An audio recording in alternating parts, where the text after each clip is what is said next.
Hi అండి. మిల్లెట్స్‌తో భోజనం, మిల్లెట్స్‌తో breakfast అనగానే భయపడిపోతూ ఉంటారు. ఆరోగ్యానికి ఎంతో మేలు చేసే ఈ మిల్లెట్స్‌ని మనకు తగినట్టుగా ప్రిపేర్ చేసుకొని తింటే ఎంతో బావుంటుందండి. ఇది లిటిల్ మిల్లెట్స్‌తో చేసిన కొబ్బరన్నం అండి. ఎలా చేయాలో ప్రాసెస్ చెప్తాను. ముందుగా లిటిల్ మిల్లెట్స్‌ని వాష్ చేసుకొని 6 గంటల పాటు నానబెట్టుకోవాలి. 6 గంటలు నానిన తరువాత లిటిల్ మిల్లెట్స్‌ని రైస్‌గా ఉడికించుకుందాం.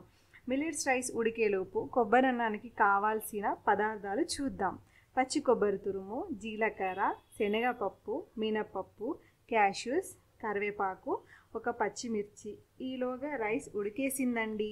సో నెక్స్ట్ ప్యాన్ పెట్టి 2 టేబుల్ స్పూన్ నెయ్యి వేసి, నెయ్యి వేడయ్యాక జీలకర్ర, ఎండుమిర్చి, పచ్చిమిర్చి, పచ్చిశనగపప్పు, మినపప్పు, కరివేపాకు వేసి వేయించుకోవాలండి. అలాగే క్యాష్యూస్ వేసి దూరగా వేయించుకోవాలి.